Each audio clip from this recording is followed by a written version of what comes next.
Olá, alunos, olá, alunas. Eu sou o professor Caio, professor de Filosofia e Sociologia da Escola Vicente Paulo da Costa. Na videoaula de hoje, nós iremos dar continuidade e terminarmos o conteúdo de fatos sociais em Emile Durkheim. Lembrando que o conteúdo fatos sociais, ele vem do conteúdo métodos de análises sociológicas, do qual estudamos o método funcionalista ou comparativo do Emile Durkheim, e os fatos sociais são o objeto de estudo.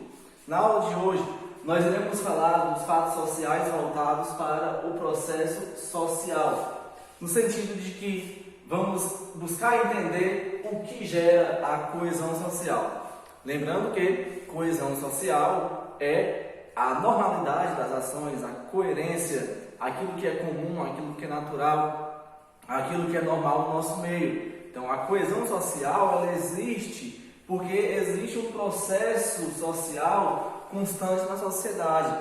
E esse processo, o Durkheim entende que são dois: o processo associativo e o processo dissociativo. Então, vamos deixar bem claro qual é a nossa intenção na aula de hoje.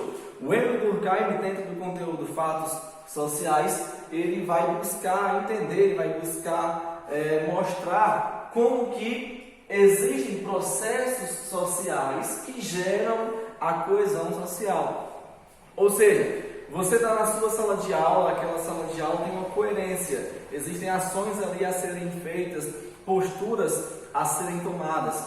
Como que se dá, como que se constitui, como que se forma aquela característica específica da turma, aquela característica específica da escola, que é diferente da igreja, que é diferente da praça pública, que é diferente de um estádio de futebol, por exemplo. Então, em cada lugar que você está inserido ou inserida, existe ali uma característica específica, ações padrões, que são a coesão social, no qual as pessoas praticam aquela ação para que aquele ambiente social torne-se normal, torne-se comum. Então, o Durkheim percebeu que esse processo de coesão, esse processo de normalidade, é gerado por dois processos sociais: o processo associativo e o processo dissociativo. Então, processo associativo e processo dissociativo são dois processos nos quais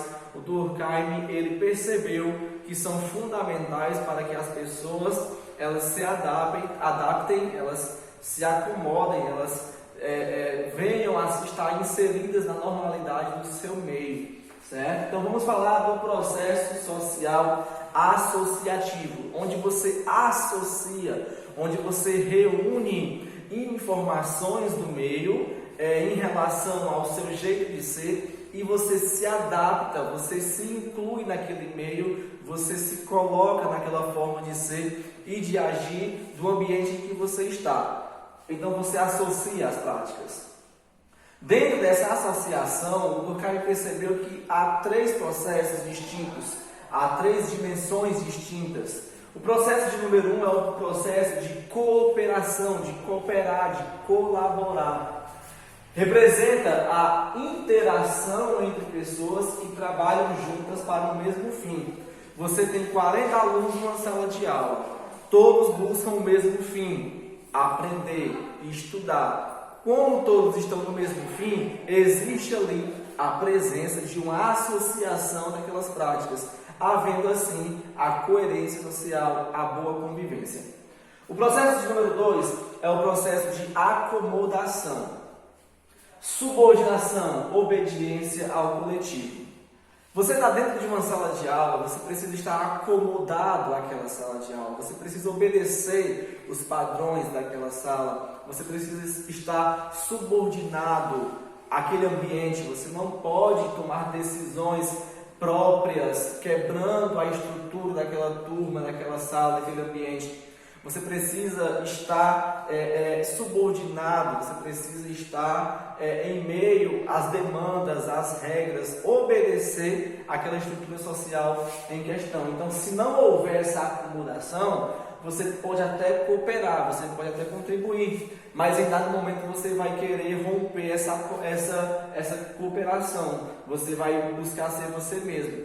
Então, para que haja uma constância, para que haja uma permanência nessa coerência social, é preciso que você se acomode, ou seja, você, em outras palavras, você se habitue, você se acostume a obedecer, a estar inserido naquele ambiente. O processo de número 3 na associação é o processo de assimilação, onde você assimila. É o ajustamento de um grupo a um modo de pensar e agir em uma cultura. Então, você assimila, você se habitua, você se acostuma àquela forma de ser e de agir da turma, por exemplo. Você está ali naquela turma, então você tem uma assimilação. Olha, fulano é deste jeito, aquela pessoa age assim, a estrutura social da turma é essa. Se você for para outra turma, por exemplo, você percebe que há ali características diferentes.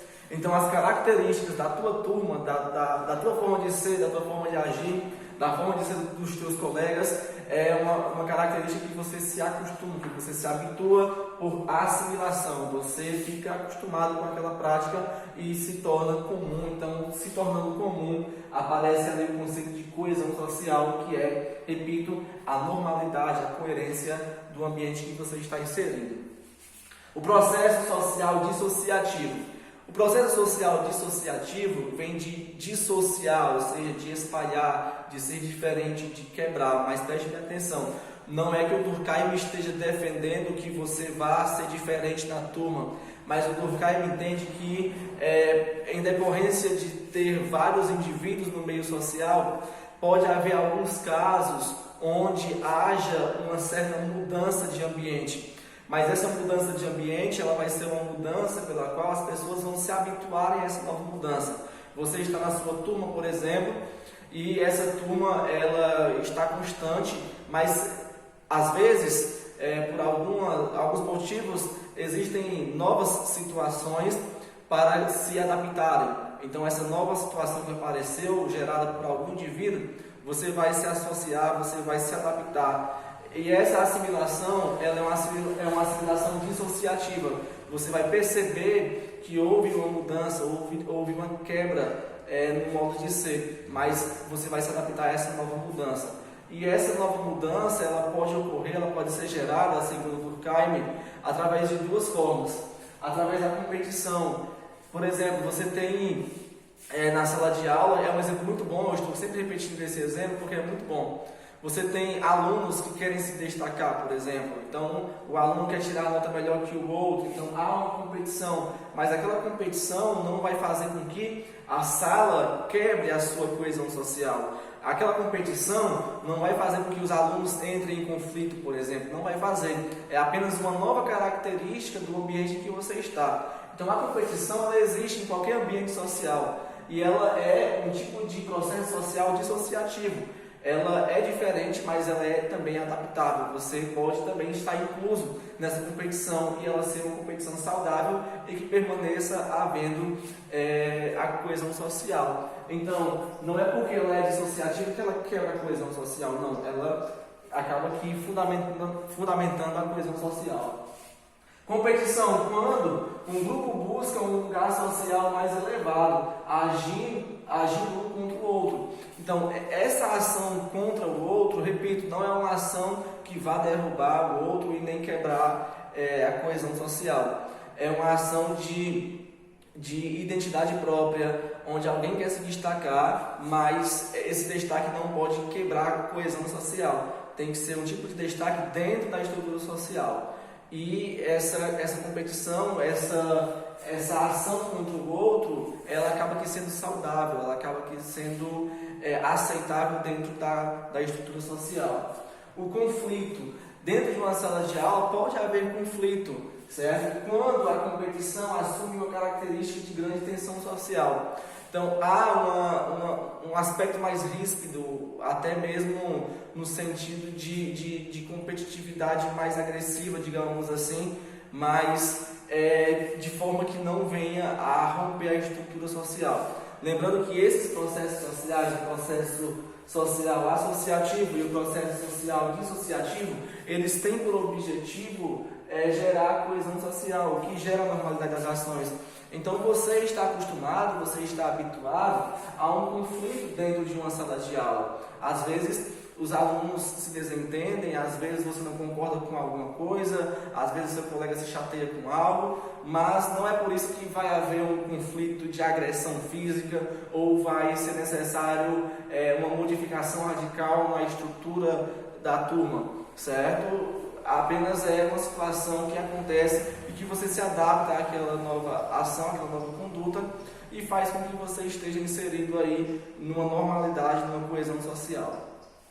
Então esse assunto do Emile Durkheim em fatos sociais, ele se encerra com os processos sociais associativo e dissociativo, com construção da coesão social. Mas uma coisa muito importante que eu quero trazer para vocês, e eu faço questão de trazer para vocês, é que o Durkheim ele é um sociólogo bem recente e ele teve algumas obras muito importantes, e duas obras principais do Durkheim foram da divisão social do trabalho, ou da divisão do trabalho social, é uma obra muito rica, e também da obra As Regras do Método Sociológico.